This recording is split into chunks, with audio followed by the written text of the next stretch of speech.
This goes right into the vein, so it works very quickly. All right. You're getting sleepy. All right. Is the needle out yet? This is just a flush, just to make sure all the anesthetic goes in. Look at Okay. that. There she goes. See, she's getting nice and night-night. It works very quickly. No kidding. Yeah. Oh my goodness. So now what we're going to do is we're going to put a tube down her throat. It goes into the trachea towards the lungs, and that's so when we hook her up to the anesthetic machine, we can control what she's breathing. So I'm going to give her oxygen and a certain amount of gas so I can keep her asleep at the level that we need. Okay. So she's not breathing any room air and waking up on me. There we go. There we go. Now she's totally out? She's very light, but yes, she is asleep. So the way she's huffing, she's still not completely asleep. So what we're going to do, I'm sorry, we're going to move over here. We'll follow you.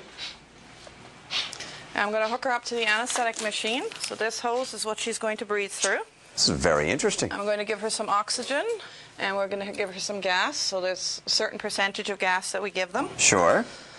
And this here blows up a little cuff that's down here in her chest, and it allows me to blow it up so that there's no air leaking between the chest and the tube. Okay. Okay. So that, again, she's not leaking any room air at all. Okay. So she's going to go to sleep here slowly. All right. And then we'll get underway with the cleaning.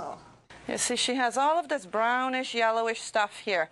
This is tartar, and what happens is that when bacteria and food mix together, it forms plaque, which is the sticky white stuff that we generally wake up with in the morning when we haven't brushed our teeth yet. After 24 hours, that starts to harden. It turns into tartar, which is this, and it just builds on top of itself. And as the tartar builds, it pushes the gums back, it starts to expose the roots, the bacteria get underneath, cause infections, and it causes all kinds of concerns. So we're going to take care of this little one, get all of that tartar taken off, and her teeth are going to be pearly white by the time we're all done. This is an ultrasonic scaler, so it sprays water and it emits very high vibrations, and it's going to break all of that tartar right off. See how fast that comes off? You have to keep moving constantly because all of the heat, all of the vibrations create heat, which if you don't move can actually damage the teeth. So now we're going to polish. The polishing... We're getting the whole 9 yards here. Is a very fine paste. It's a little gritty, almost like a fine sandpaper, and it removes all the little grooves. There's microscopic grooves that are created when you use an ultrasonic unit, and this removes all of those. If you don't remove them, what happens is the bacteria stick to those little grooves, and the tartar can actually come back faster than it should. Well, little Maggie just got through the teeth cleaning process, and now Petra, she's in the incubator of sorts. Yeah, the incubator is the same thing that we use for babies in the hospitals. It keeps her nice and warm. She's waking her up. Body temperature. And there she goes. See, she's waking up already. Now, what should owners keep in mind when you bring the dog home with the anesthetic still going through the system? We want to keep her nice and quiet for about 24 hours after surgery. Okay. No stairs, no jumping, roughhousing with other pets. You know, it's just like if you've had anesthetic. You're a little bit groggy and a little bit, it's like a hangover. You're not quite feeling right. All right.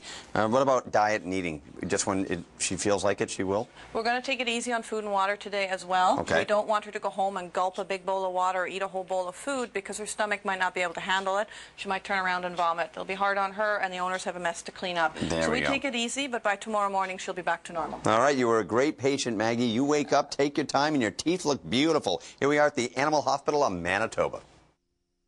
Yeah, bird a tire and...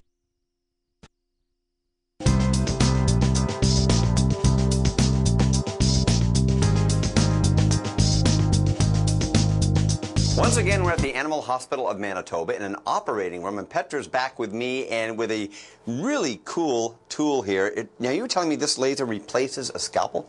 Yes, it does, actually. What it does is, instead of using a scalpel, which is the traditional way to do surgery, we would use this laser, and the doctor will have this handpiece, and just like instead of holding a scalpel handle and a blade, he would use this to cut the tissue. And what it does, it emits a beam of light and heat, and so what it does is it does the cutting for us. Oh, wow. But at the same time as it cuts, it coagulates, so it stops the bleeding, so there's very little, if any, blood loss. And also it coagulates the nerve endings as well, so there's a lot less pain for the patient. Now, it's a high-intensity heat? Is the heat, what does it? Yeah, it's a light and heat component. How does it make the incision? Like, how does it open it up?